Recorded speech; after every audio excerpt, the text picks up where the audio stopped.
E hoje é dia de a gente falar um pouquinho sobre a câmera do Moto G5 que eu testei nos últimos dias. Se você caiu de paraquedas por aqui, aqui no canal eu falo de fotografia e de fotografia para celulares. Então a gente vai testar a câmera, a gente testou a câmera na verdade, e vai focar essa resenha na câmera do Moto G5. Antes de eu te dizer o que eu achei dessa câmera, não esquece de assinar o canal e dar um joinha nesse vídeo para ver todos os vídeos que vão vir sobre celular, sobre câmera, sobre fotografia e tudo mais. O Moto G5 é um celular de entrada, e isso tem que ficar muito claro já no início dessa resenha, e vocês vão entender por que mais adiante. Durante essa resenha vocês vão ver algumas fotos sem tratamento que eu tirei nos últimos dias com o celular, para vocês entenderem direitinho do que eu tô falando. Antes da minha opinião, vamos falar das configurações. O Moto G5 tem a versão Plus que a gente vai testar depois, tem 13 megapixels de câmera traseira e 5 de câmera frontal. A abertura da lente é 2.0, ele tem flash de LED e modo manual, que eu vou ensinar vocês a usar num outro vídeo. Eu já ensinei, na verdade, usando o Zenfone 3, mas eu vou fazer um vídeo específico para quem usa Motorola e Lenovo ainda essa semana. Em termos de configuração, ele é muito parecido com outros celulares que a gente tem testado, inclusive outros da Motorola, como o Moto G4 Plus, que eu testei no final do ano passado. E aí que tá a questão. O Moto G5 é um modelo novinho, acabou de sair, saiu algumas semanas atrás. E eu tinha muita esperança que alguns dos meus problemas com as câmeras anteriores da Motorola tivessem sido resolvidos. E foram em partes. Lembra que logo na primeira frase eu falei que era um celular de entrada? Então, isso tem que ficar muito claro. Celular de entrada basicamente é um celular básico, é um celular simples. Por isso que o Moto G5 é o modelo mais barato dessa linha da Motorola. Se eu não estou enganada agora, ele custa R$ 999. Ou seja, ele é um preço bem bacana comparado com outros modelos que a gente vê por aí.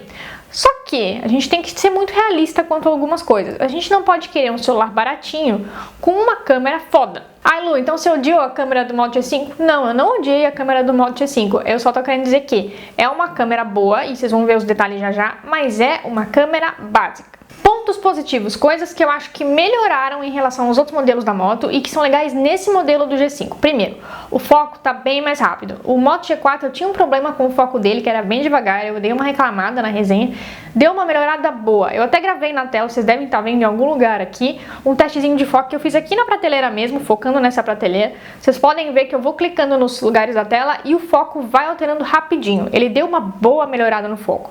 Outra coisa que melhorou muito em relação aos outros modelos que eu tinha um problema e que nesse G5 é bem legal é a fidelidade de cor. Se você viu minhas outras resenhas da Motorola, você sabe que eu tinha uma chatice com a fidelidade da cor, que a cor não era bem o que parecia. Você tirava uma foto de um céu azul e puxava um pouco para o verde, puxava um pouco para um outro azul. Não era muito fiel ao que você via quando você olhava para fora. No G5 eu tenho a impressão, pelo menos de todas as fotos que eu fiz nesses dias, vocês estão vendo algumas coisas na tela, que deu uma boa melhorada. A diferença entre o que você vê na rua e o que você vê na tela diminuiu bastante. Ainda tem uma pequena diferença? Tem. Vocês vão ver isso na comparação com o Zenfone 3 que vai sair na quarta-feira. Ainda tem uma pequena diferença entre o que você vê na rua e o que você vê na tela. Na tela não, porque se as pessoas vão dizer que é por causa da tela de AMOLED. Não. Entre o que você vê na rua e o que você vê na foto, independente da tela em que você vê. Tem uma diferençazinha ainda? Tem, mas diminuiu muito e isso me deixou bastante contente. Outra coisa que eu gostei bastante foi a história de você acionar a câmera por movimento. Por quê? Normalmente é uma coisa que eu não ligo muito, assim, eu sou bem básica nessas coisas. Sensor de movimento, não sei o que, essas frescurinhas que vem em celular eu geralmente acabo não usando muito. Mas esse fim de semana quando eu fui fazer essa resenha, o que aconteceu? Eu fui fazer a resenha e eu já fui fazer as fotos por comparativo com o Zenfone 3, já para adiantar o trabalho, para conseguir, até porque a gente tem um prazo para entregar o telefone de volta. Aí tava eu com o moto numa mão, o Zenfone na outra, uma mochila, um monte de coisa. Então assim, você pegar o celular do bolso, ficar procurando a câmera, acaba sendo mais trabalhoso. Então essa história de você mexer o pulso e ligar a câmera foi muito, muito prático. A câmera frontal tem 5 megapixels e flash na tela, ou seja, não é aquele flash de verdade que dispara em você. É aquela luzinha que ilumina um pouco a sua tela e faz às vezes de flash. Eu não sou a rainha da câmera frontal, vocês sabem disso, já falei isso aqui no canal 1 milhão de vezes. Ela é uma câmera frontal padrão. Funciona na boa, tá? Assim, não é a mais iluminada do mundo, eu achei ela um pouquinho escura também. Mas é uma câmera frontal padrão, não é pior do que outras que a gente tenha visto e também não tem nada de diferente. Não, isso aqui funciona muito melhor. Não, é uma câmera frontal bem padrão. Se você não se importa com a história do flash, que eu sei que tem muita gente que precisa do flash porque fotografa na balada e tal, se a questão do flash não é importante pra você, é uma câmera frontal bem bacaninha. Agora vamos às coisas que eu não gostei e que eu acho que podem ser melhoradas. Primeiro, no primeiro dia quando eu comecei a usar, eu vi que ela é muito parecida ainda com a câmera do Moto Z Play e do Moto G4 Plus. Ainda assim, é um modelo mais novo.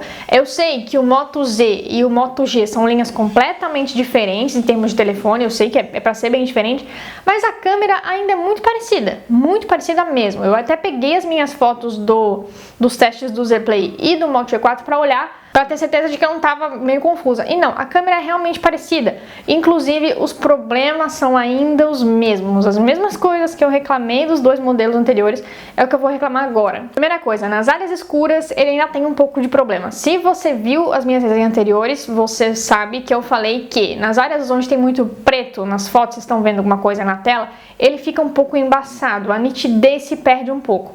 E isso ainda acontece no Moto G5, eu achei que isso já estaria mais resolvido. Mas ainda tem. A impressão que diminuiu esse problema em relação principalmente ao Moto G4, porque é um modelo mais antigo, claro, a gente espera que as coisas melhorem.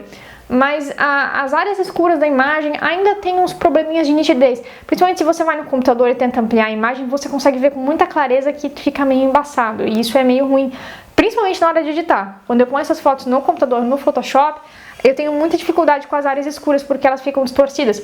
Se você puxa o contraste, por exemplo, aquele preto fica estranho, fica embaçado. Então isso ainda é um problema. E outro problema pra mim, que também é uma coisa que já acontecia nos outros modelos da Moto e da Lenovo, que é da mesma empresa, a gente sabe disso, é a falta de modos de câmera. Por exemplo, foto noturna. Vocês estão vendo uma foto aí.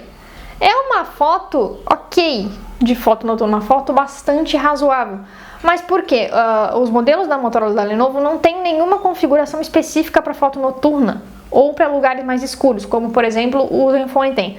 E aí o que você pode fazer? Você pode, claro, recorrer ao modo manual e configurar direitinho a sua câmera. Mas para quem é iniciante e tudo mais, que eu sei que o modo manual é um pouco mais difícil, ter um modo de áreas escuras e um modo noturno ajudaria muito. Mesmo pra gente que já fotografa mais, às vezes eu prefiro usar o modo noturno do que o modo manual porque ele lê melhor a imagem.